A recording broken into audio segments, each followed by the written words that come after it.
olel pindi koy loti do e Dakar njeeyo nango diri funange irangere woy worgon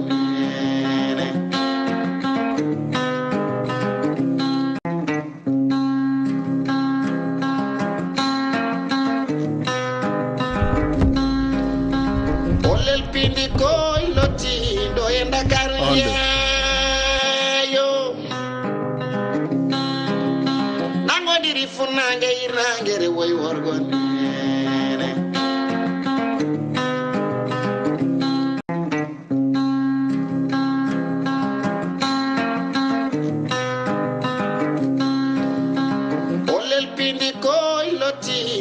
Dakar njeeyo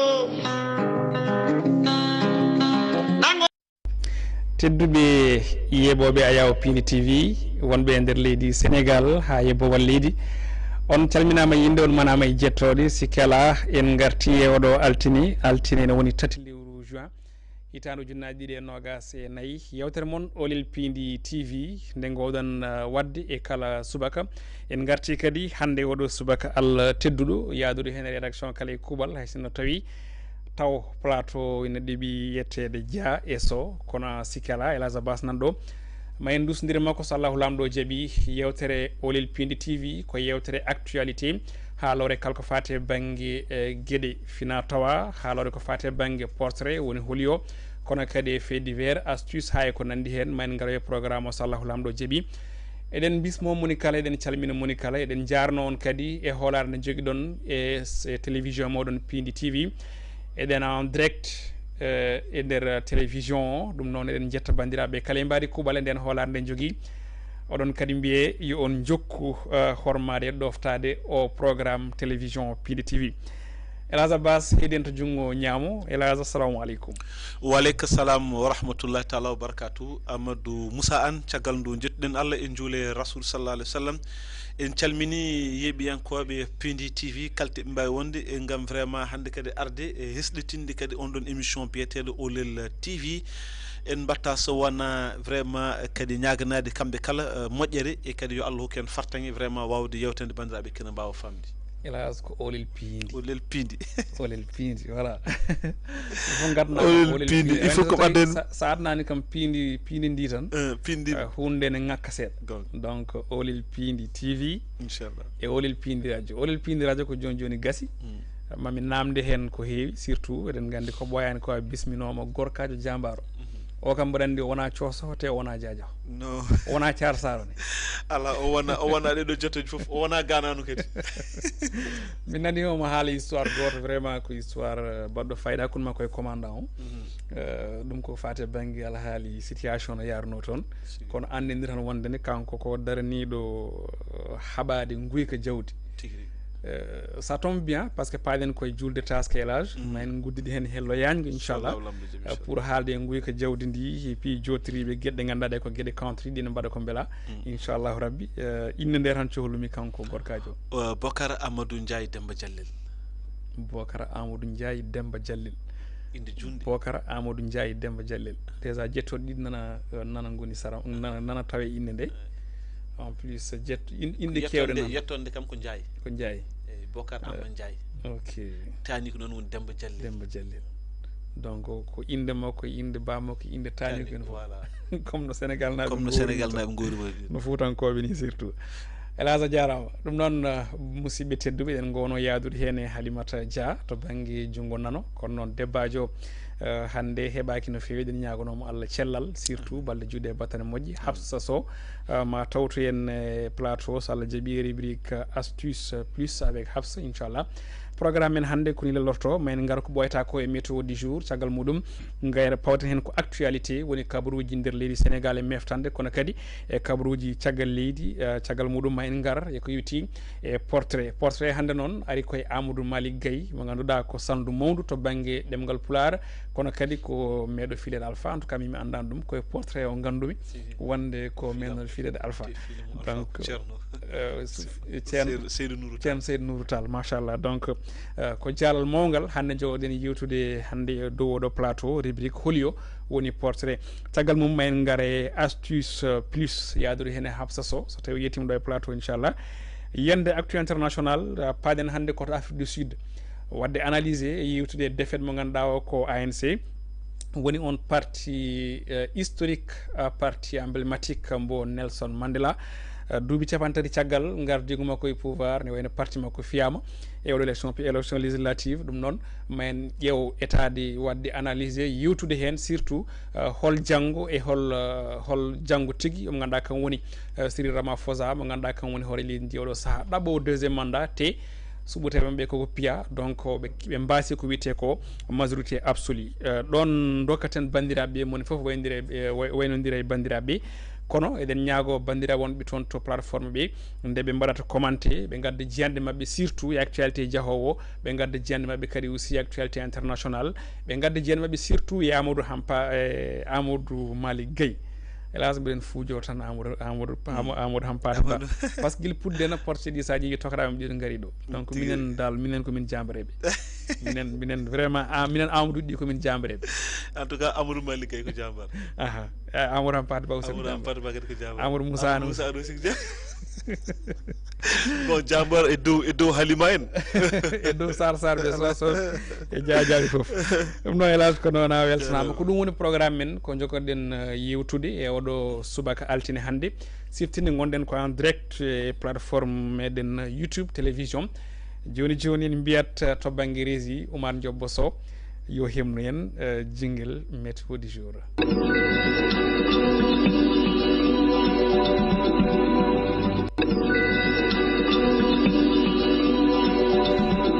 Météo du jour ko kabaruji weeyo gummortoɗen toon to ANACIM woni agence nationale de l' aviation civile et de la météorologie du Sénégal ceral tammigal gueɗe weeyo leydi ndi ɓe gandini en oɗo subaka hannde ne wayno nguleyki ma usto e dendagal jogli leydi ndi kala e kuuɓal eɗen gandi dumunnaji ɗi jawti ɗo woni nokkuji jeehi ha 47 48 degré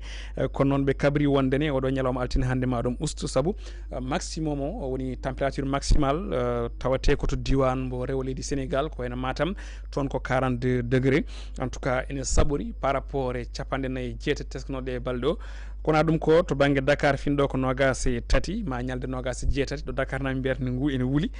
Thiès e Tivaouane toon ko nogas ɗiɗi ñaldete ko capan tati e ɗiɗi toon ɗe saɓori to banggue nguleyki Mbour kamne ko 22 ko 36 ɓe ñallirta ko nonne ɓe ganduɗa kañumen goni toon to Saint-Louis du Sénégal banggu ha to Dagana ko 20 degré ɓe piniri maɓe ñaldu capan tati e goho Louga ko 17 toon ko ɓuuɓol fini ɓe ñaldata ko capan tati e jeegom kono ɗum toon to Podor tawate toon ko nogas e goho degré maɓe ñaldu capanɗe nayyi toon to ganduɗa kañum tigui woni nokku biteɗo ko wayno Diourbel toon ko 21 capan tati jeetati ɓe ñaldata Kaffrine ko 23 ɓe ñaldata ko capannayyi ɗiɗi Fatick ɓen ko nogas e goho ɓe ñaldata ko capan tati e jeegom toon to Kaolack ɓen ko nogas e ɗiɗi maɓe ñaldu capanɗe tati e jeeɗiɗi kono ɗum toon to Tambacounda ko nogas e jeetati ɓe piniri maɓe ñaldu capannayyi ɗiɗi toon ene jeeya e record mo ganduɗa o Nguleyki Goudiri Bakel ko 29 ɓe piniri maɓe ñaldu capannayyi tati record absolu ko toon woni Matam ko nogas e jeetati piniri ɓe keɓori ñaldude ko capannayyi ɗiɗi to banggue Kédougou ko capan tati piniri maɓe ñaldu capannayyi ɗiɗi ko nonne Kolda finiri ko nogas e joyyi ɓe ñaldata ko capan tati e jeeɗiɗi toon e Nguleyki ma Sabor no hannirta ni kono ɗum toon to Ziguinchor e Bignona piniri ko nogas e joyyi ɓe ñaldata ko capan tati e jeeɗiɗi toon to Cap Skirring finiri ko nogas e nayyi maɓe ñaldu capan tati e goho toon to Sédhiou ko 14e dernière région du Sénégal ɓen piniri ko nogas e joyyi ɓe keɓori ñaldude ko capanɗe tati e jeetati ko ɗum wonno ko ANACIM hemnuno en e oɗo subaka hannde altine en paami Nguleyki ustima no fewi wono nokkuji asmano nana fewje ne firta ƴiwole kennedi jamma ɓuuɓol ngol aussi nana yuur noon hannirta ni donc en paami ndungu nana taabal mawgal gam tigui yettade nder leydi ndi eɗen mbiya yo Allah hokken ndungu moƴƴo surtout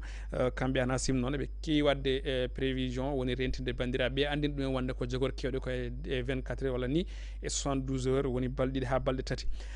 ANACIM jarama e ko yewti on ɗon fanno joni paaɗen koye actualité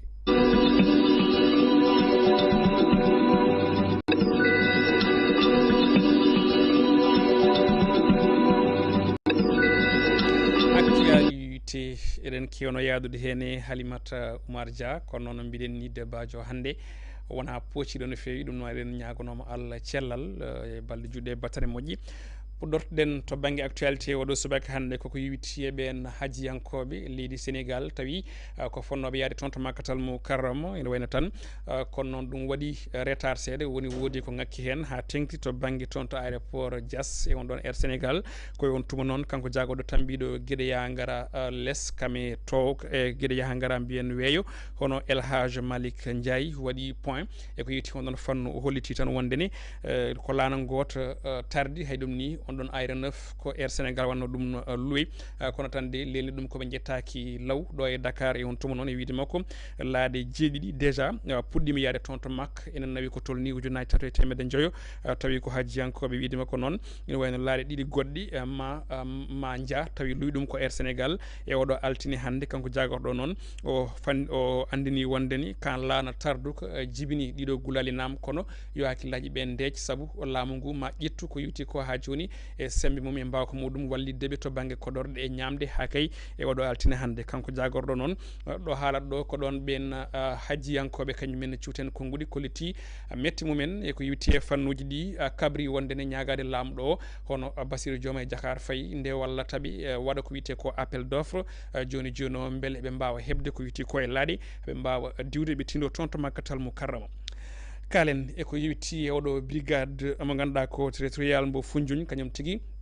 nokku tawateɗo toon ɗo Sine Saloum kañum nangui ko tolni e temedere e joyo tawi ko ɗanniyankoɓe ne mbiye immigration clandestine woni ɗanle kaɗaɗe ɗum waɗi ko nogas jeetati lewru maydu lewru mai e wiide noon ɓeɓe ganduɗa kañumen goni tambiɓe toon ndenka ka ene wayno oɗon compagnie mo Djilor e département Foundiougne région de Fatick ɓe kabri wondene eɓen nanggaɓe ene hen 49 ɓiɗo leydi Sénégal naaɓe tawi hen ɗiɗo ko sukaɓe rewɓe e nogas jiiɗiɗoɓe ko Guinée Bissau naaɓe e Gambinaɓe ɗiɗo tawi ene hen ɓiɗɗo debbo goto malinaɓe ɗiɗo e nogas e jeegom Guinée Conakry naaɓe tawi ene hen suka debbo goto e wiide mabɓe noon kadi kamɓe autorité ji to banggue ndenka ka ɓe jaggui ko tolni e litre uji nogas carburant tawi fandade nde wonno ko état de wadde laana ka beele ɓe mbawa tigui wadde traversé e gonɗon maayo e wiide kabaruji bayniɗi Dakar Actu ɓen tambiɓe ndenka on ɗon nokku ina jokki ha joni rende ɓen sukaɓe ganduɗaɓe ko yiɗɓe yantoyde toon to Europe e oɗo saaha noon ɓen kala jaggaɓe nana e juuɗe dadiɓeɓe eɓe jiilo ɓen witeɓe ko ha joni yimɓe daraniɓe wadde nawde yimɓeɓe toon to duunde Europe kowona ɗum en natnat ko yiwiti e on ɗon douane ha joni douane sénégalais mo ganduɗa waɗi nanggal gongal nanggal ngal noon koko yiwiti ko e 30 kilogramme huuɗo ɗayno ko woni cocaïne tawi ni on ɗon prise waɗi ɗum ko brigade commercial de douane gon toon to Kër Ayib nokku mbo waɗɗani Kaolack mbiyen tawteɗo diwan mbo Kaolack hakkudejo leydi Sénégal ne wayno noon wiide on communiqué mboɓe kabri caktirɗe ɗe ɗin 30 kilogramme cocaïne kala ene wayno tawa jagga ko ñande aset go lewru juin tawi koye oto goto mbo type Hyundai Santa Fe on matricule mo ganduɗa o ko étranger manam on ɗon oto wona ɗo e Sénégal ummi jeeya koye leyɗele catiɗe leydi meɗen Sénégal ene wayno noon on ɗon contre valeur total muɗum to banggue on dorok woni hono 2 milliards e koppereje CFA e wiide kabaru o ɓen ɗiɗo kadi jaggaɓe hen ɓe kala tawama gona Sénégal naaɓe ɓene juuɗe dadiɓe leydi Sénégal tawi ɓe jagguira koto o nokku biteɗo hono Mbumbeni Madina Sabah ɗo waɗɗani keerol hakkude leydi Gambie e dowla Sénégal kalen eko yiwiti e banggue laabi ene wayno won accident tigui teska e oɗo jamma beɗɗo toon to autoroute de l'avenir autoroute jalto Dakar ne tindi toon to autoroute Ila Touba tawi on accident waɗi koɗo waɗɗani stadium Abdoulaye Wade mbo Diamniadio ko kaaruɗi ɗi Ndiaga Ndiaye waɗannoɓe course e dow on ɗon autoroute ene jolni moni kala yimɓe ko ɗin noon kaaruji ne wayno ha joni perondiri caggal muɗum noon yimɓe hewɓe gañima hen bagasuji kewɗi mboni e wiide on ɗon kabaru e goto e seedeji on ɗon fannu habri tengtinde wondene ɗin noon kaaruji ɗiɗi kala gonno ko waddude course moni foof ne ado goɗɗon hetude yesso koye on tuma ɗi memodiri Allah waɗi noon ɗi jani koye dow on ɗon autoroute no mbiɗen ni ɗo waɗɗani stadium Abdoulaye Wade gon toon to Diamniadio kalen eko yiwiti e jangde jagoɗɗo tambiɗo guiɗe jangde towne nde hono docteur Abdourahmane Diouf ardima batu ngu balɗe tati ko wiyete séminaire balɗe tati tawi waɗi ko ñande capanɗe tati e goho ha ɗiɗi lewru juin woni ñalawma hanki o toon to Saly Portudal noko tawate ko toon to Mbour ene wayno noon kanko oɗon jagoɗɗo tambiɗo guiɗe jangde towne nde o yewtidi e ɓen tambiɓe fanno ɓe jewtidi ɓe pamdiri toɓɓe jeeɗiɗi toggade ɗen toɓɓe toggade noon ne wayno ko sembitinde jangde towne nde kono kadi e wadde feere ha nde ɗo hitande tijjande woni hitande moƴƴere haɓade ko yiti koye grève kono kadi insécurité ngakkere ndenka e caɗele goɗɗe ha e fannuji kala jagorɗo noon ina wayno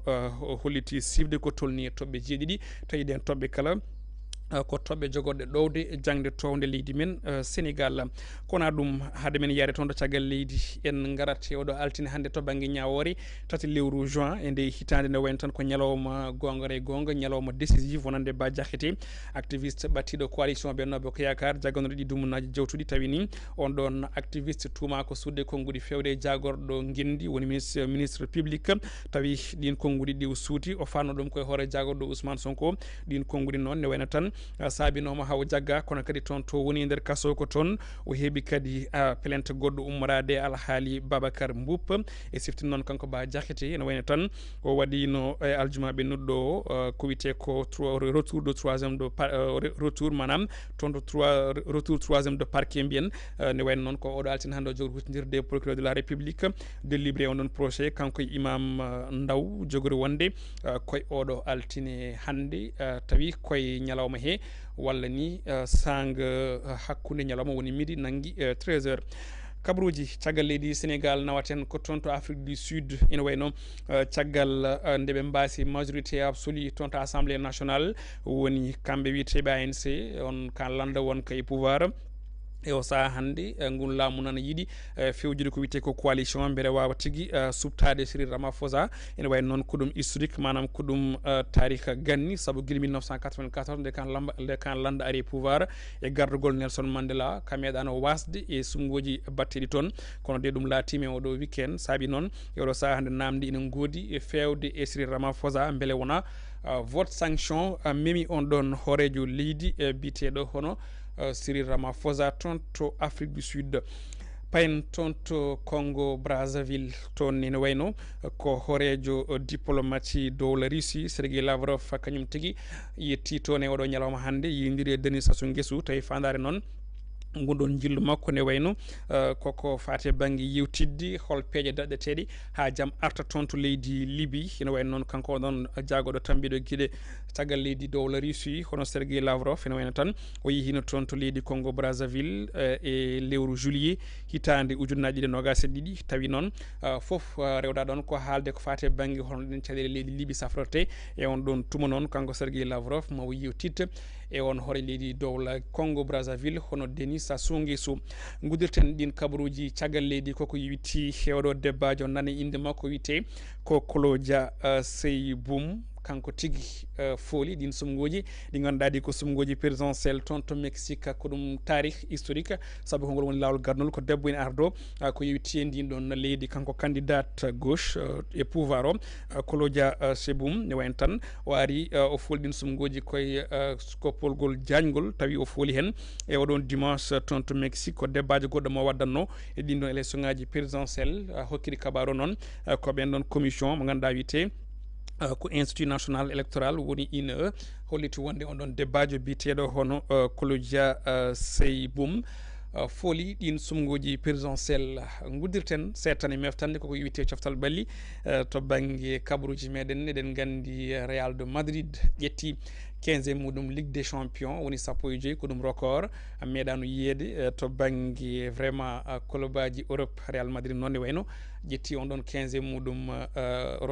Ligue des champions européenne tawi ɓe pooli e oɗo aset go lewru ndu toon to Wembley Stadium Londres ko club biteɗo hono Borussia Dortmund ne wayno Carlo Ancelotti e ɓen ɗon le merengue hanki jaɓɓama toon to Madrid e booli muɗum ranwino tal hono no ɓe noddirte le merengue woni les Maisons Blanches ko ɗum wonno kabaruji meɗen e oɗo subaka hannde to banggue jubbande nder leydi e caggal leydi e hunde coftal balli noon joni joni o en dokkat Elage Abbas konngol woda ko waɗi commentaire e ko yuti e actualité nationale surtout Elage e ko yuti e mataw on ɗon accident mo ganduɗa ko hakkude Ndiaga Ndiaye ɗiɗi jaga jayi jolnude yimɓe ha keewi goɗɗo no jolni yimɓe ha heewi eɓe gona e wadde course te ɗum waɗi koye dow autoroute ɗo woɗɗani stadium Abdoulaye Wade ko noon aɗa andi Amadou Moussa tout le temps enen keewi haala ɗum ɗo wiide ko indiscipline totale woodi e ngollo lawol min des fois je me demande même mbiɗa namdo hooram beele so tawi neɗɗo ƴetti valant woni dow ngol ɗo ɓaluyol beele wona ɓernde ɓalere jogto par ce que mi wawa famde ƴettade jogoɗa responsabilité Amoussa responsabilité poɗɗono ƴetta ko fotino yimɓe ko keeɗa caggal ma beele kamɓe mbaɗa mesuré responsabilité on ɗon kamɓe dognoɓe aɗa andi Amoussa une fois a woni yeeso hankkadi an jogui responsabilité dendagal wonɓe caggal ma ɓe beele kamɓe mbaɗa mesuré tigui rigui on ɗon responsable sa ƴeewi indiscipline o ko partout kalɗo dewɗa e goudron jitta ko jomumen en dogniri hono jiɗiri holno weliri ɗumen ko noon mbaɗirata ganda comme par exemple code de route holɗo haaɗi neɗɗo yo doguir ɗo ko agglomération manam ko wuuro ko foti hen doguerede gandanɗo hono ma ɗum ɗon dogdu kamɓe ɓe gonda kamɓe ko yo dog tan yo oto dal yeɓe jol tan yo oto yara donc ɗum ɗon ɗum ɗo course vraiment te aɗa jolni yimɓe sa ƴeewi image uji ɗi déjà eno jiiren ɗum nde sa ƴeewi hewɓe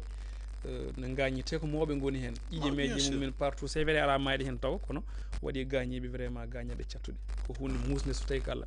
ko fati banggue jangde jagoɗo tan mbiɗa gueɗe jangde towne nde hono docteur Abdourahmane Diouf ardima séminaire mo balɗe tati ñande capan tati e gol lewru mai mayno ndu ha ɗiɗi lewru ndu woni hanki toon to Saly Portudal Mbour toɓɓe jeeɗiɗi tonggama hen ina hen vraiment haɓade grève ɗon jimbi daroɗen seeɗa holno laamu ngu waɗata ha haɓo grève toon to jangde toon nde surtout eyyi so tawi comme par exemple jonde nde ndeɓe jooɗi nde ko ganduɗa pelliti jeeɗiɗi ciifa ɗeɓe ciifidiri ɗe eɓe nandiri henete yo laamu waɗ ɗum respecté ko ɗum ɗon so waɗi ɗum respecté rek jaam ruttoto ɗon par ce que en général kewɗen yiide jangguinoɓeɓe kamɓe kala ndeɓe kofi juuɗe tan tawat ko laamu ngu koko wayso hormade pelliti ɓe gandu hormaɓe surtout nandirde ɓe nandiri ɓayde ɓe jeeyi haɓe nandiri ha Allah hoddiri vraiment keɓe nandiri koko noon yaari vraiment yo laamu ngu waɗ ɗum respecté so waɗani ɗum respecté ça veut dire que vraiment ha hande ene heddi e yidde yo grève waɗ goɗɗum tan ko kalten gudden gonɗen hello garen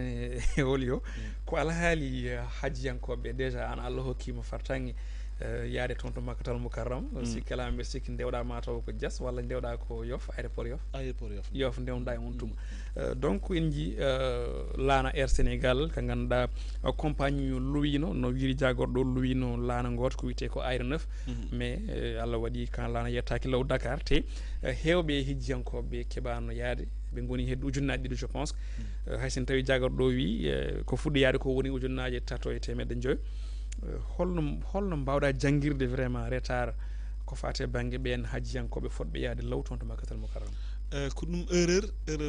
min kam erreur monumental mbiyatmi ummorade ni min kam mbaɗatmi indexé directement tan ko état o par ce que aɗa andi Sénégal waɗa doté ko 12000 manam sappo e ɗiɗi ujunere e temedde jeegom e capanɗe jeetati par année ko temps Covid o tan ustino mais kam arti e place mum joni Amoussa so tawi comme par exemple jagorɗo o holliti wonde ko ujunaji tati he e nder ujunaji sappo e ɗiɗi pawɗi donc mais aussi kadi woro ɗum nen par ce que ko ɗum laaɗe gadiɗe on jour wonno eyyi d'accord mais mi sikki ɗo e quelques jours ma hunde timmu normalement en tout cas aɗa andi ko doute wonata waɗat sémé e haqqillaji ayi comme par exemple sa hokkama rendez vous ya ar hande poɗɗa yaade sa yahani tan surtout taw ko probléme retard volen ɗum ɗo a jogoto doute e haqqille ma est ce que wona min est ce que min comme noddat walla noddat est ce que mi taƴani biyama gaynimi deke mi nodda surtout ela ɗum ene yiiya à chaque fois neɗɗo surtout mi sikki woni hitande wotere waɗi ɗo yimɓe hewɓe keɓani yaade toon to Makkatal Mukarram ɗum ɗon ne waɗa mi sikki sahaji foof ko caɗele hen sahaji koye privé ɗi hen sahaji aussi koye agence uji laamu ɗi ɗum ɗon noon ko hunde gandande vraiment ina jiiɓa hakkille surtout ɓe ganduɗa kañumen goni hajjiyankoɓe noon aɗa andi ko ɗum caɗele souvent aɗa andi Makka hijjore ko kañum woni 5e pilier de l'islam ganduɗa hoorema vraiment neɗɗo foof ina ñaago so tawi tan dañi sago muɗum ko yo Allah hokku ɗum fartague no yeehi juurde nuraɗo Mouhammad sallallahu alaihi wasallam mais so tawi an a yi Amoussa ha taƴi ticket biyema ala ko heddi so wona aɗa ƴetta bagage ma gara ha jetɗa aéroport wiye e wonde ko vol waɗi retard walla ɗum ɗo on kam muusal ko ɗon wawi haade c'est ça te a jogoto hen doute haqqille ma wawa deeje jamais déjà ka bayniɗo bandiraɓe ka bayni sehilaɓe surtout hande so neɗɗon hajjiya ko ma aduna foof tina surtout ɗum noon so tawi jomum yahan tan hakkille aɗa ko hen jeeya par ce que aɗa andi saɗa ya funnangue han kadi jatake incertitude par ce que aɗa andi labbeyk allahumma labbeyk woni allah subhanallah mi ari mbeɗen ara mi notimam sa jaggi kam mi ari sa woppi kam mi ari donc an jahowo aɗa ɗum ɗon foof aɗa waɗɗum haqqille ma wadde alay saago mbaynoɗa bandiraɓe jafodira e men jarlodiron sa ɗum en jeeya serɗiji vraiment hijjore gonga ɗum noon ko noon élage Allah jarama laaɓi labti joni paɗen koye rubrique biyeteɗo portrait woni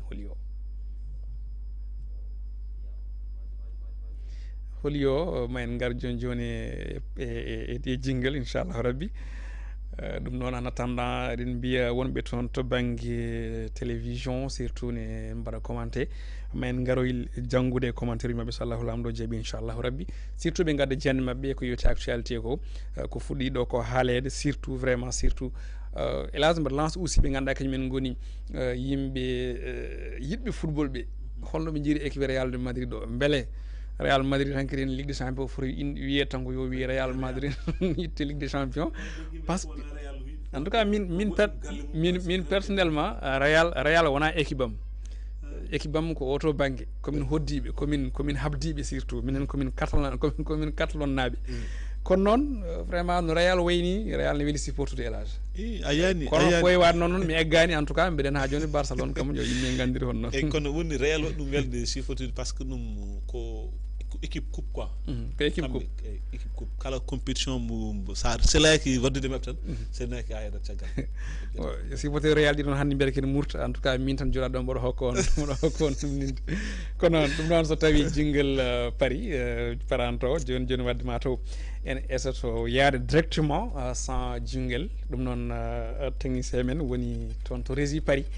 joni e 30 secondes garten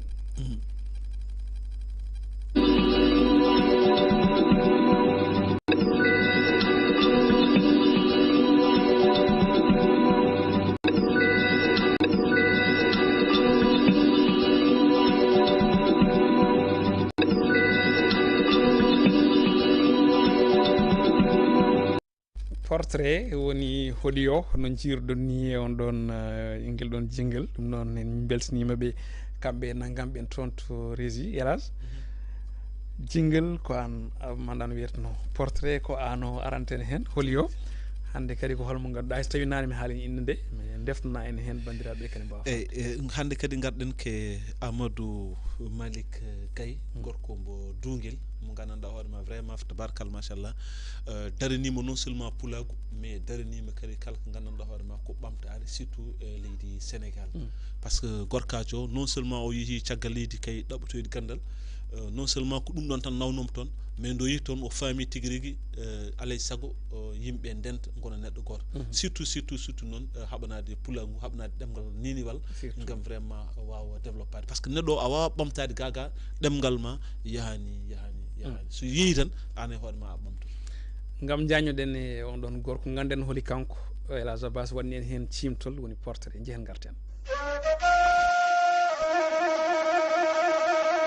so tawi jeyi pulago ina haale Amadou Malick Gaye ina jeeya hen gorko pullo yi aduna ko hitande ujunere e 1950 omo jeeya e adiɓe windude alkuli pular omo jeeya e idiɓe famde ɗemgal neniwal wona sera e gurdam aade ko hitande ujunere e 1956 gorko mo Dunguel tafi fedde sukaɓe fulɓe to Paris lamorgo dowla France ɗo rewintono heblo administrateur gorko cuballo arti Sénégal tafi fedde Renaissance Pular e ballal sehilaɓe kame sattidiɓe ina jeyano hen Sal Djibi animateur radio cublel Jasiley Samba Hawli Sek e woɓɓe hitande ujunere e 1962 o yuɓɓini batu mangu to Mbagn ɗardino ngun batu ko professeur Oumar Ba Amadou Malick Gaye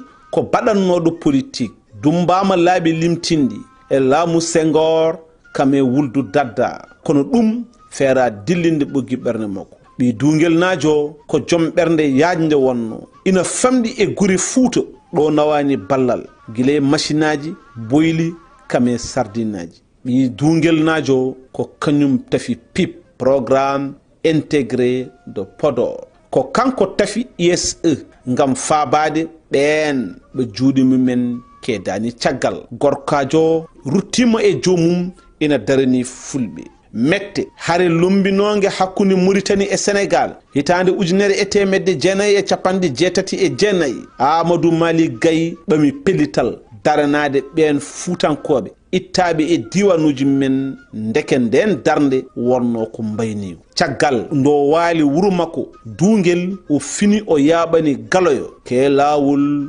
gorkajo wasi fittanu mum o wira ñande 27 duujal hitande 1989 to dungel cuballo fiilanoma Alpha taw rewda ɗon ko ceerno makko ceerno Seydou Nourou Tall yo geno yurma yaafo Amadou Malick Gaye golle mum ha hande ina kutore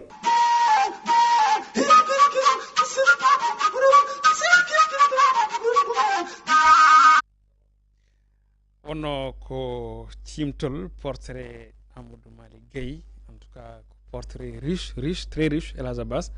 vraiment hettade ɗeɗo baɗe hettade ɗeɗo golle hettade ndeɗo darde hettade oɗo gorkajo ene jogui ko ñilkata neɗɗo o ha wawa kañumne wiide ne eto nandude Gaye Amadou Malick Elhadj portrait o ko faye naggue ko foof heƴata e barmi o naam kono wonko cuɓiɗa hen ko heewi holka haalani e Amadou Malick Gaye Amadou Malick Gaye wonken kalani makko ko gandanɗa hoorema ko wonde mum nde jokkowo enɗam Amadou Malick Gaye wonde mum nde tafowo pelle ɗe gandanɗa hoorema ɗe wona tan pelle ɗe cimɗen nde mi wawa tajjima seeɗa ana tanda micro ma e kolliti wonde nene manki arde no hannirta ni donc Amadou Malick Gaye onon portrait kettinen joni tawi on gorkajo wirni ko 1989 tawi ko ɓuuri hen ko ni min wadde min marqué ko ɗo yaano addoyde balle makko fewde ɓen Mauritanie ganduɗa ɓe ko dognoɓe ene dogui caɗele toon to leydi Mauritanie garini muuli ga e lappol palol Dande Maayo ene wayno ummademo toon to dungel wuuro makko koye lawol déjà ɗo yano salminoyde ɓen nawanɗe ɗumen balle ko toon ne wayno Hawrella Dial ɗum kadi aussi haali ɗum e nder portrait o ko hunde ganduɗa ne waɗi kam marqué no fewi pourquoi par ce que 1989 ko hitande ganduɗa ne waɗi en marqué enen ne waɗi en marqué 89 ha 91 donc noon en gandi baɗe on ɗon gorkajo Gaye Amadou Malick ko baɗɗe ganduɗa ɗe ko jaaƴi Elhadj jokku so tawi micro yuɓɓi e ko noon Amadou Moussa Anne aɗa andi gorkajo vraiment so tawi aɗa yiiɗa haaldemo ni sahaji tu te sens un peu gêné par ce que tellement gorkajo ko waɗi ko on wayi faydinde ko min ko ɓuuri weldemi hen foof ene jeeya hen ko ganduɗa hoorema wiide nde famde nde ɗemgal niniwal woni pular alay saago yimɓe jangga pular ɗum ko goo omo jeeya e idiɓe windude alkulier pular Sénégal mais également kanko Amadou Malick Gaye o haɗani ɗon tan o tafi fedde toon to Paris depuis 1956 machallah o tafi kadi ko fedde pulago o ruttino arti ɗo kadi o créé non seulement ɗen ɗon pelle ɗe limtuɗen mais kala ko gandanɗa hoorema ɗum ɗo ene fota wawde ɓamtude ko ganduɗa hoorema Fouta kanko ko hen o derno saabu en jii kala ko fati alhaali machine aji ko wayno moulin à mil en ko wayno jardin ngaji machine ngaji gunoji condi en voilà guna gawri mbatta ɗum condi ko wayno comme par exemple nawde grillage uji nawe waɗe jardinage pompage uji ɗi ganduɗa hoorema ko ndiyam pour wawa ƴeŋtinde ɗum yettina yimɓe asi boyli donc Amadou Malick à un moment donné ala ko accani ɗum ɗo ɗum waɗi ndo rutti e jomum dungel sunima malgré que dungel des fois cikka a ronkata andude holto jeeya e nder département de Podor mais kadi ballal ngal haɗani tan e département de Podor par ce que yewti ha yetti e zone Matam saabu sa ƴeewi comme par exemple monsieur Ba woni Aliou Ba docteur Aliou Ba jeeya ko zone Matam ceerno Aliou Ba bien sûr mais ceerno Aliou Ba yi à un moment donné yimɓe cikkanno ceerno Aliou Ba jeeya ko Podor c'est ça aɗa so tawi ñalawma o yonti kanko Amadou Malick Gaye omo rutte duwaw sa ƴeewi ko ɓoyani ko mbaɗi ɗum toon centre bob centre d' abord mo innira centre Gaye Amadou Malick no waɗirte ni Dunguel e ɗo e Dakar ko noon waɗirte aussi to Wourossogui ha cikka mataw kanko yelle o jeeya ko Wourossogui walla ko taari ɗum addi ɗum fof noon ko darnemo darneno darino ɓesgu Foutanko c'est ça won goɗɗum ko ganduɗa eɗen jiiɗi hen haalde no feewi to banggue politique o tampidino e Senghor e Ahmed Wul Dadda mo ganduɗa kam wonno hoore leydi Mauritanie on ɗon saaha ɗum ne aussi holko mbawɗa hen jubbande e aɗa andi kanko en général worɓe waɗi noon kewi wonde worɓe saliɓe eyyi aɗa andi kala gorko mo jiiɗa gorko jawɗo tamede sa welama dentoɗa ɗum mais kamɓe ɓe jaake worɓe saliɓe wona salade par ce que so gonga ari eɓe jatta hen ko anji yaɓɓede bien sûr ko anji yaɓɓede kamɓe ɓe jiiɗa foddeji ɓe jiiɗi tan ko foddeji kala ɗeɓe tolni ko ɗum woni haade mabɓe kala ɗeɓe tolni yo foddeji ɗumen mais jiita ko bandiraɓe kañumen en général kañumen jiɗata ko yo jaɓɓe dow makko pour mbawa yewtude woni comme par exemple Ahmed Wuld Dadda par ce que jogoto ko politique mo ganduɗa hoorema kañumen yo ko jiiɗi ko yo yewru alors que jiiɗi ko so yewri en wawi taw jaɓɓade jojjanɗe ɗe ganduɗa hoorema ko ɗum ɗon bandiraɓe jeeyi e nder cimtolngol mi yi a haali hen wonde mo jeeya adi windude alkule pular kono elle est ce que yimɓe est ce que leñol ngol ne andi ɗum exactement darde Amadou Malick Gaye bon ɓe wawi wiide hayso tawi ɓe gandi wonko manque en no fewi ɗum waɗi déjà an mbiɗa yettuma au passage par ce que so wonani an ene wawno taw ene wawi taw ɗo e jettaka ɗoyta mais que andudemo fodde gorkajo e darde gorkajo ɗum waɗi mbiɗa yen cimtum so simtam no wawi taw ma woɗɗo neɗɗo ganduɗa ma noppi ganduɗa ma meeɗan tinde ɗum walla meeɗan andu ɗum e on saaha ma kadi ɓeydo andude oɗo gorkajo holi kanko par ce que c'est important Moussa sahay sa fof ƴeewen gorko walla debbo mo ganduɗa ma waɗi jaloore mawde e nder rendo meɗen artiré par ce que génération ngaji nen gara less so tawi kalnaka hol ɓeeɗo worɓe gandata hande en waɗi génération ji kewsi kalnaka hol gonɗo Amadou Malick Gaye ganda te Amadou Malick Gaye koko golli golle ɗe ganduɗa ma fotani tan yeɓede aduna o ko noon worɓe waɓe noon ina keewi Moussa tabarakallah machallah donc ene moƴƴi sahay sa fof ɓeeɗo donc ɗum ɗo ko ɗum tabal c'est à dire que rubrique holi o ko ɗum ari irtude ɗo so tawi ƴeewi ma en garɗo e hewɓe déjà ma en garoye Nelson Mandela par ce que enen ma en kaala haala ANC Nelson Mandela ma rew ɗo c'est à dire worɓe yoɓe mbimi ma ndew ɗo ɓe mbiyata mbimi aussi ma ndew ɗo tawi fandare nde ko nafoore jomumen voilà wiyani mbimi c'est ça ko diversité culturelle on ɗon et puis golliɓe golle paydinɓe foof ma vraiment ma jomumen gar ndew ɗo en tout cas Amadou Malick Gaye mbi yiiɗi mbaɗenmo ko appui no fewi saabu jaaɗa ha wiya kañum fuɗɗi windude alkuli pular ɗo nder leydi Sénégal nden noon wiyeteno ko alkule mbañ mbi sikka yiɗum e portrait o ɓe mbanno ko séminaire ɗum jibini caɗele to e Mauritanie wiya wondene ɓe wonko ɓe mbaɗata wonko ɓe pewjata ɗum noon hélas ko ɗum probléme hande so tawi dente puɗɗima yiyede leyɗele ɗe tan wiyete wondene ko leñol fulɓe nana renta yidde haɓade ɗum ne aussi hol message en tout cas hol comportement jimi wiide mo ardiɓe poti jogade kamɓe ardiɓe mawɓe leñol ngol hol comportement poti jogade vis à vis e état ɗi ganduɗa ɗi ko état ji no pular ɗi e aɗa andi tobarkal machallah aɗa andi leñol fulɓe kamɓe Allah hokki bon ko hokki bon sembe Allah rokkiɓe kono min des fois cikkanmi est ce que ɓe gandi ɗum par ce que aussi yooɓe gandu dental kañum wawi foof kala ɗo renda alay saago mbawen dañde doole mais wora kulhuli wora manam jomumen ko kalata ko wora ndente wora kaale son kaali walla kala ɗo dentuɗon tan wiye e wonde leñol fulɓe nen renda ɗum wora tahata mukko fulɓe wasde rendude yooɓe ndendu par ce que ko dental woni doole tant que leñol so rendani hulitaki so rendani jogotako doole kadi so tawi rendi kadi yo jambare ɓe jotto ay jambaragal wona tan e wiide wonde min komi jambara fito ɓerde ma ala jambaragal hay banggue jawdi yooɓe jaɓat yaltinde jawɗele mabɓe c'est ça ko ɗon jambaragal fuɗɗi d'ailleurs yooɓe jaɓ funde foof ganduɗa hoorema yimɓe mbasa ɗum funde aɗani hande sa yi leñol fulɓe en général en jogui caɗele seeɗa ko heewi ko mbatten wiide ɗum ɗo ko bolle puuɗi walla jomumen birtoon mbaɗa ay on ɗon ko danger e nder leñol c'est ça o fotani wonde e leñol hande o foti ko waɗede éradiqué o itte ha laaɓe leñol so sohli hunde taw yimɓe foof garat jinggu ɗum te so jingui tan dañat doole an Moussa hande an comme par exemple je donne un exemple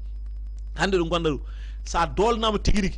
rigui bandiraɓe jaggui hen mbaɗi hen jawɗele foof mais kabaru wonta majjirde en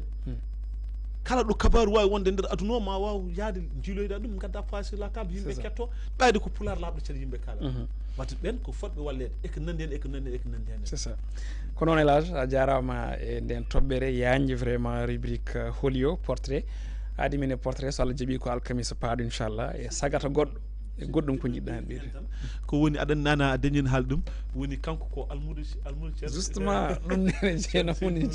par ce que a wattidiri wonde mbiɗa gorko cuballo fiilama alpha tawi fiilima ko Alhaji Seydou Nourou Tall ko ɗum symbole c'est à dire ko neɗɗo o gaga wondemo pulariyanke wondemo aussi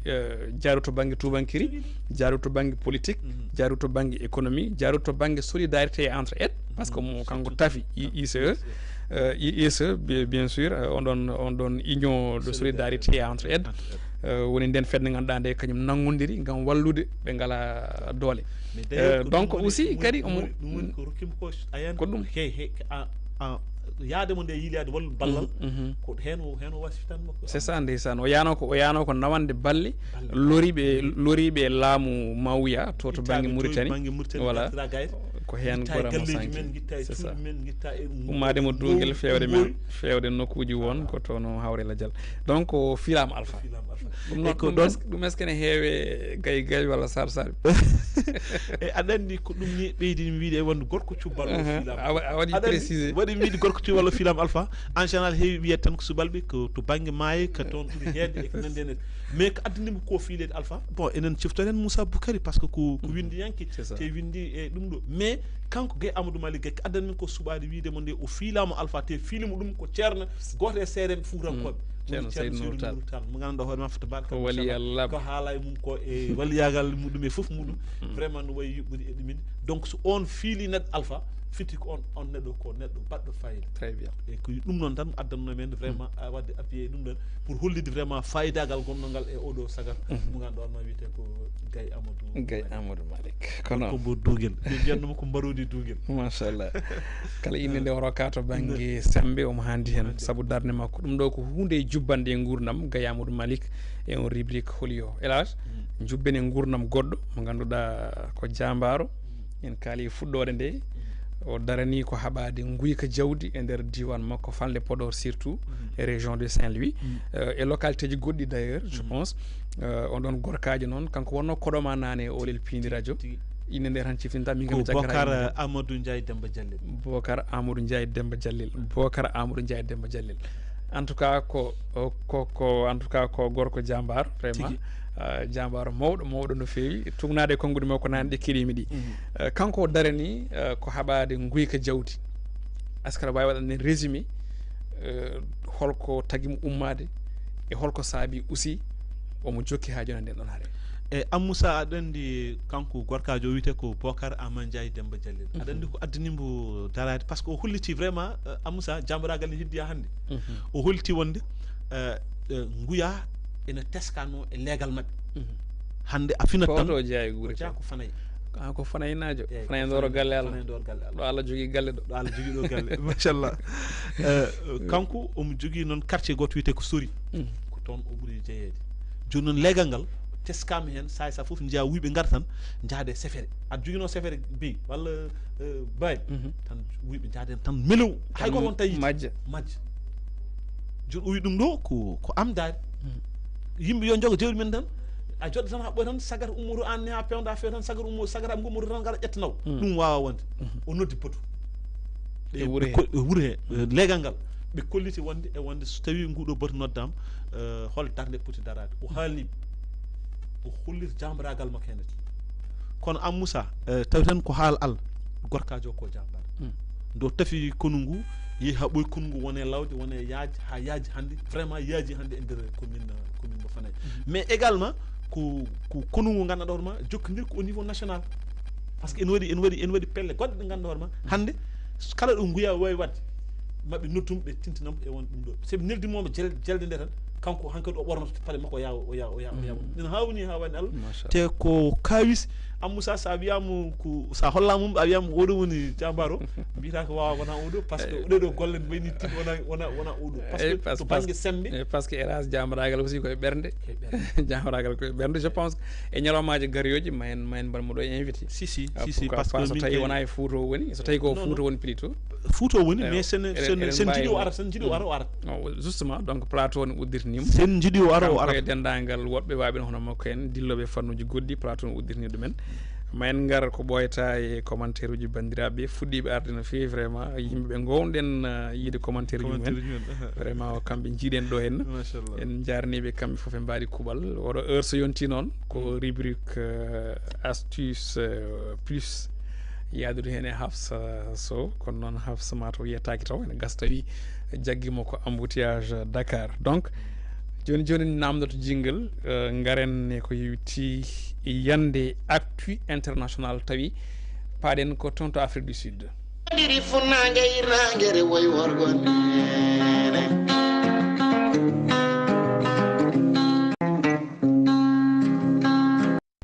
yande actu international nawaten hande ko toon to Afrique du Sud Elhadj Abbas Afrique du Sud mi anda sa meeɗiya toon non mi meeɗa kono mi jogui toon quand même mbe jogui toon des cousins nen toon ko wayno Kardiatou Dia woni toon e joom galle ala yettode woni toon e joom galle makko Sar aussi d' accord ɗum noon en calminimo de passage kanko e aɗa andi Afrique du Sud naaɓe ne jeeɓen no fewi Afrique du Sud naaɓe ne jeeɓen franchement eɓe kollita ɗum kadi à chaque fois donc wonɓe ganduɗen toon en jettaɓe eɗen calminaɓe subaka hannde o kamɓe kam fuɗɗima ñawlude kono wona ɗo woni goƴa ka woni goƴa kamaɓe oɗo saaha hannde ko défaite mbo parti mabɓe biteɗo ANC FIA ANC noon ko parti historique mo ganduɗa ko parti mo ganduɗa o ko parti historique tawateɗo toon guila 1994 eɗen gandi caggal nde ko wiyete régime apartheid gasi ari pouvoir mo ganduɗa kam woni Nelson Mandela biteɗo Madiba guila nden noon ko kan landa laamu to toon c'est à dire Nelson Mandela woni hen mandat goto woni 1994 ha 1999 caggal muɗum Thabo Mbeki woni hen ha gayni on mo ganduɗa kam woni biteɗo Jacob Zuma ari kañumne woni hen 2 mandat mum ha gayni caggal muɗum ko Cyril Ramaphosa kañum jogui toon kan landa e oɗo saaha laami leydi ndi kono noon kamɓe régime mabɓe wonano enen ni kamɓe wona ɓesguli dawa cuuɓo chef de l' état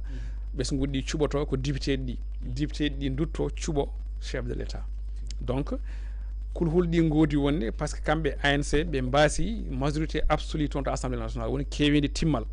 woni kewede sohlani ndi donc noon toɓe mbasi ɗo eɓene jiilo wadde formé coalition beele ɓe mbawa suɓade président mabɓe o woni ɓe mbaɗa ɗum reconduit Cyril Ramaphosa so tawi ɗum laataki noon ne wayno joguiɓe majorité absolue ko ɓen cuuɓoto candidat mumen o te ɗum nden yaltat landa ANC donc noon elle monument woni ko yande toon to Afrique du Sud woni landa mo ganduɗa wiyete ko ANC landa historique landa ka Nelson Mandela yande ma seeɗe ko yowiti e on ɗon vote beele ko vote sanction walla ala ko changement tan ɓe mbaɗi ɓe jiiɗi wadde rime toon to Afrique du Sud e aɗani des fois aɗa wawi innir ɗum vote sanction des fois kay aɗa wawi wiide e wonde ko changement par ce que hande changement aɗani won heɓe comme par exemple hande sa e nder Afrique du Sud e hoore muɗum ma woodi sukaɓe ganduɗa ma sa haali ɗumen haala ANC mbiyata ko en wawi taw dolani ɗum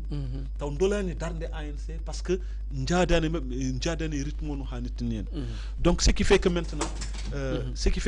kamɓe ɓe gandanɗa hoorema kamɓe nden ɗon fedde nde wiyete ganduɗa hoore wiyete ko ANC on parti surtout ɓe poti ko dartade no fewi eɓe jurni toon no fewi par ce que addan holko addanta ɓe dartade eɓe jurni o par ce que en wawi taw won fewuji ɗi ganduɗa ma ɓe jawtini ɗum te taw kadi en manqui rewde en manqui yuɓɓude par ce que sa joguima hunde so juuti tan sa ɓuurani tinnade ko joguiɗa ko en wawi sayde juuɗe ma alors pour éviter ɗum ɗon noon moƴƴi ko effectivement ɓe tafa coalition ɓe ganduɗa ɓuuri yawde yaccade beel maɓe mbawa ɓe jiita coalition toon to assemblée nationale en tout cas expert to banggue internationaux ɗi inana kaala surtout ina kollito wondene ko ɗum vote sanction saabu ko fate banggue corruption teskama no fewi e laamu Cyril Ramaphosa e manqueude wawde gerde gueɗe ɗe ganduɗa ɗe ko gueɗe cohlade ɗe surtout e saaha covid o surtout gueɗe kewɗe ganduɗa ɗe e situation internationale ɗe ganduɗa Afrique du Sud vraiment ko leydi ɓurde ndi wawde addude yenne muɗum to banggue niveau international en jii ko fate banggue guerre Libye en jii ko fate banggue guerre Afghanistan koɓe gaddanno hen jeenno mabɓe saaha laamuji ɓennuɗi ha nguɗo laamu e saaha ko yewiti alhaali Palestine en jii ko ga e Afrique ko Afrique du Sud goto daari Cyril Ramaphosa goto daari waɗi formulé ko yewti ko ha joni e lettre nayi ɗum toon to CPI wi wonden ene waɗa poursuivi ɓe ganduɗa kam woni laamu Benyamin Netanyahu Israël ko wiyete ko crime de guerre et crime contre l'humanité ha procureur mo CPI Karim Khan waɗi enquêté te ɗum en ji waɗi vraiment aboutir ko ɗum entre guillemets wonno c'est à dire ko leydi ganduɗa ndi ina woƴa gueɗe caggal leydi joni noon on ɗon malgérance walla on ɗon yaade ko wona haaju mum entre guillemets no ɓiɓɓe africinaɓe mbiyata aɗa acci ko poɗɗa reglude leydi ma to banggue wargoji to banggue crise économique to banggue pandémie to banggue aɗa yaaha régluya goɗɗum te banggue kadi aussi ko wiyete corruption nan ɗo est ce que ɗum foof ɗum rendani e dow koye sud afrique naɓeɓe et puis ndendini ɗum ha muusi mbaɗi sanctionné ANC ko noon ene wawi jeeyede hen mais kadi gueɗel goyngel min kam ko ɓuurimi ko jaggude tan woni souvent ko ɓoyde nde aɗa andi ɓoyde nde hande sukaɓe surtout génération kesso kañum kala ko ɓooyi jadani hen kala ko ɓooyi so doksagoji men taw jiɗata ko yo hunde way changement ar ha ganda peut être walla ha meeɗe changement o ha ganda par ce que ɗum ɗo joni presque hayso tawi jiiɗani ene ɗessi nandude par ce que hande ɗo joni e Sénégal sa yi comme par exemple hande laamu comme par exemple Benno Bokk Yakar jaake coalition ngaji ɓurɗi tiiɗi ɓurɗi ɓoyde mais ayi guila comme par exemple sumgoji puɗɗi guila sumgoji législative sumgoji local fof hunde sa fof ma wori ko teɓɓiti ha ni présidentiel addi nguɗo janggo ko ngu gandanɗa hoore men ɗumin holko addi ɗum hayso tawi won hande won wiyaɓe nen nimsa won wiyaɓe nen ɗumin en tout cas ko ɓuuri ko labde woni cukago hande ngu sohli ko changement donc ko ɗum jaggude en tout cas vote on mo ganduɗa ko vote sanction yide changement toon to Afrique du Sud en tout cas Cyril Ramaphosa inana woni e Kaya Mbeya e oɗo meɗen tan jamma henke o ɗanaki déjà e proclamation ɗin ɗon élection ngaji ni parti makko wattidi ko wadde boycotté saabu pigal ngal musde ɗum no feewi élection goɗɗo ene wayno ko toon to Mexique oɗo débat ji biteɗo Claudia Sheinbaum kañumne ko parti au pouvoir nam kono noon ko hawni hen ko walla ko marque en tout cas ko teskini hen ko debbo saabu Mexique meeɗani dañde lamɗo debbo donc fuɗɗima hanki oɗo jamma beɗɗo kanko on ɗon débat ji biteɗo Claudia Sheinbaum heeɓi ardade laamu ngu kono kadi ko ɓuuri hen ko hawnade ko rewɓe ɗiɗo aussi kañumen pondirano gunɗon laamu en tout cas élection ngaji gorko tawtara ko ɗum est ce que ɗum aɗa wawi hoyde ɗum janggo ma wona Sénégal worɓe mbasa wonde candidat rewɓe ɗum gona candidat bon hayso tawi en jogoru wodde wona joni kam hayso aset wona paaɗo wona génération ji men ɗiɗo wona génération men o kam par ce que Sénégal kam soit pardini pour vraiment parce que déjà ko kiram woni ɗo nete te pourtant rewɓe kañumen ko mbawi ko gerde hande worɓe so Allah hayso tawi mbawi ɗum gerde ene ɗesi ɗumen mais ko ɓuuri ko labde ko ɓuuri ko sellude woni Sénégal kam pour l'instant soit parti vraiment debbo arto ɗum aɗa yiiya debbajo déjà e aɗa yiyamo déjà écran o donc ko debbajo mo ganduɗa vraiment kañum woni chef de l' état toon to Mexique mais noon mono jogori gerde leydi mettude gerde élage par ce que narcotrafiquant ɗi e taccugol keeri hakkude États-Unis e Mexique e vraiment yo Allah haali gangesteru ɗi déjà on élection oɗo élection ni gonaɗo won yimɓe ɗiɗo mbara tawi ɗiɗo yimɓe fof ko candidat ji gonno to banggue élection ngaji législative kamɓene wardemo neɗɗo ɓe ko wardemo ñuñuni donc vraiment o waɗi hérité dossier gulɗo aɗa andi kamɓe joni holko tahata ɓe wasde jogade caɗele par ce que rewɓe mabɓe toon en général no jogui pillital te hen eɓe jogui décision e pillital tiɗgal par rapport peut être e rewɓe won certaine rewɓe africaine joni so kañumen so tota noon wonno way tan so wuuli ene wawi ɓooro ene wawi tello mais kamɓe ɓe en général ɓe jahat ɓe tiiɗi ɓe tiiɗa kunge mabɓe ɓe tiiɗa keɓe mbaɗata ko ene wawi des fois sen jeehi ɓe jahata ka gasa en mbiyan noon ɗum rewwaɓe noon ngala ɗo e Afrique mais kamɓe façon nde mbaɗat ni par rapport e enen en ɗessi par ce que kamɓe des fois jomumen so jeehi ene daro darde ɗe ganduɗa hoore men hay sa woni gorko a wawata darade nde ko noon elage a jarama donc mataw en garat ko ɓoyta koye konnguɗi mbaynigo kono hade nden en jahat détour toon to télévision toon to plateforme eɗen gandi bandiraɓe nana mbaɗa commenté no hannirta ni ina hen Diaw Alpha noon ko windi ko mbo yinno pamina kam ɗum en tout cas o wi ko Diaw Alpha député Matam wanma bon mi anda ko ɗum firti Sar Ibrahima Sarr wi kañumen wonno e Diaw Alpha député Matam wonno mi anda bon mi anda hol député Matam najo biyeteɗo Diaw Alpha mittinani ɗum bon mbaɗa andi wonno yiɗino wendir donc on wawi fammitinde hen e jamonuji paaɗi eyyi ko go eyyi o wi ko Diaw Alpha député Dakar Yombol bon pour am o yiiɗi wiidene ko Matam naajo mais ko Yombol ɗo woni ɗum ɓuurmi famde ɗum ɓuuri famnade aussi Ibrahima Sarr mo ganduɗa toon to leydi France vraiment kañumne ko battuɗo hakkille no fewi e piide média holliti wondomo jogui weltare vraiment yebde en kala subaka ko noon ne Amadou Faye on kam wona séréer yettoon nden on yettude séréer kono noon ko séréer te ɗum noon wadde no salmini en o wi en merci donc en jarnima aussi Alpha Ly wi en wonde tokaramo ko jambaro donc jambaro ɗum kam ko gonga kin falame lewnano ko Adama Thiam de normalement toon to Grèce o wi oɗel piindi ha yo donc ha yo moon noon beltanama no fewi Ibrahima Sarr aussi arti yiyande muɗum efficacité des actions de l'État manam ko wadde mesurer capacité to ganduɗa ɗi ko anticiper woni wadde c'est à dire miijanade hunde beele janggo jaam ko wawi kewri foof ina wala woni ardende miijo surtout donc en beltanimo no fewi pour kadi rentade ko wiyete ko conséquence ɗi ganduɗa ɗi ko direct wonde indirect kala a jarama Sarr e analyse ma baɗɗi fayida Sarr Demba on kam ko on ko dom bayma Demba Sarr est ce que wona o woni Sarr Demba mbo kalanɗen joni Afrique du Sud je sais pas en tout cas bon en tout cas so tawi ko kanko vraiment en calminimo o wi en bonjour en calminimo voilà Baba Galle Sall wi en ko machallah Pindi TV on beltanama Diaw Alpha arti kañum ni wiyen ha joni ko Diaw Alpha député Dakar Yombol a Yombol bon mataw ko wiyen en tout cas ko ɓuuri labde ko am ko Yombol mataw ɗo e Dakar o ɓuuri wonde kono noon en beltanimomo en jarnimo en jafnima yolde nde gaccuɗen nde yolde nde ganduɗa nde ko Hafsa Sow aranno en hen woni rubrique astuce plus donc dokkodiren makko aadi altini to banggue on o rubrique kono noon alkamiso Allah jaaɓi ma en garda makko ɗo ko wiyete hono fait divers élage konguɗi mbayniku mot de la fin. En fait mot de la fin ko d'abord yettudema an yettude kadi dendagal ɓe ganduɗa ko kañumen keedani en e kaɓirɗe ɗe ha ɗum ɗo wawa latade mais également ko yettude yeeɗiyankoɓe par ce que so wona no kamɓe ene wawi taw aussi ɗum ɗo hay sens goto watta c'est vrai donc kamɓe enen jettaɓe enen jarnaɓe enen beltanoɓe kala saaha kadi e wiideɓe yooɓe jokku commentaire uji par ce que ñande ɗum haali mbimi commentaire à travers commentaire uji hen kadi enen kadi mbawten ganden tigui rigui ko rewi lawol e ko wasi rewi lawol vraiment jangge jaam mbawen wadde amélioré ha ɓuuro ɗo ɗumen ko wona ko ɗum en jetti foof en jarni yo Allah waɗan en jaam inchallah peut être ha alkamis inchallah a jarama élage golle ma jooɗi peewi mi jokku wadde commenté partagé surtout vraiment parce que ɗum ɗo nen joyi ko ɗum wallita no fewi e abonné e ko nandi hen ɗum noon Allah jarama ɓe jarama enen eɗen ɗo kala ñande arde gam hokkudeɓe koɓe cohli ko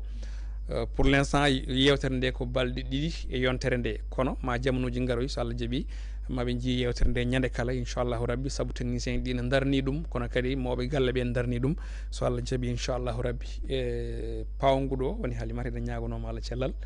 e tarduɗo aussi ɗen mbi ɗum yo Allah hokku ɗum yawde arde vraiment surtout bisimilla bisimilla par ce que aɗa andi aussi ɗum ɗo aussi pour wawa yaade pour wawa ɗumen alay saago ɓe jagga hen alay saago sponsor uji ɗi gara surtout ɓe gara ɓe jagga hen ɓe mbaɗa hen doole mabɓe ɓe mbaɗa hen fayidagal mabɓe par ce que en fait mi yiyani pour l'instant plateforme baɗum plateforme surtout ganduɗa hoorema ene jogui ko ganduɗa hoorema ko yaɓat ko ɗum e fannuji mum eko hetto ko ɗum donc ɗum ɗon wayni ɗumen alors enen ñagoɓe ganduɗa hoorema ko bandiraɓe gara mbaɗa sponsorisé émission ngaji par ce que c'est important sen mbaɗi ɗum ɗon ina ma waɗ ko nafiɓe ma waɗ ko nafi galleji ɗi et puis hunde yaara yeeso quoi c'est ça ɗum tan dinomen ɓiɗa surtout ko ɗum woni ballal wona woto ñale was woto ɓirdugal was ko noon en erima moni foof en jettiɓe en jarniɓe 50 minutes caggal nde puɗɗiɗen walla 50 minutes pawɗo e on ɗon direct yewtere mabɓe Oɗel Pindi TV Allah jarama on yeɓannoɓen guila direct o ha ɗo Elage Abbas a jarama e on ɗon rubrique holio dokkodiren adi bandiraɓe alkamis so Allahu lamɗo jaaɓi 10h15 ha 11h30 to banggue caméra ji ɗi kala hande hufanno en ɗum ko Djiby Dieng toon to régie e réalisation ko Oumar Diobbo Sow Allah jarama on jarama yon ñalla jaam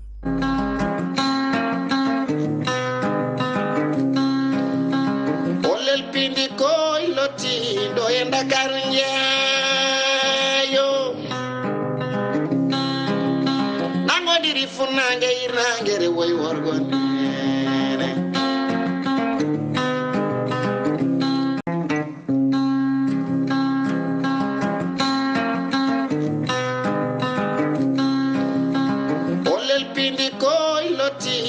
e Ndakaaru njeeyo